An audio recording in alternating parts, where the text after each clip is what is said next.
Mida tähendab Bediüzzaman õpetaja? See tähendab oma aja ainulaadset, oma aja ilu, oma aja haruldust.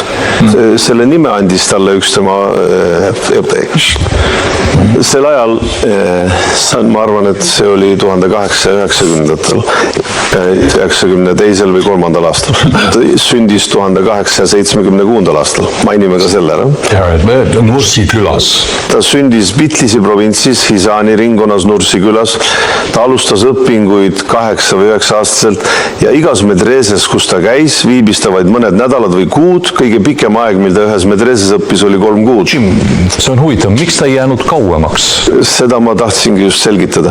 Kuna temas oli haruldasel kombel ühendatud erakordne intelligentsus ja mälu, anti talle austusest nimeks Bediüzzamas.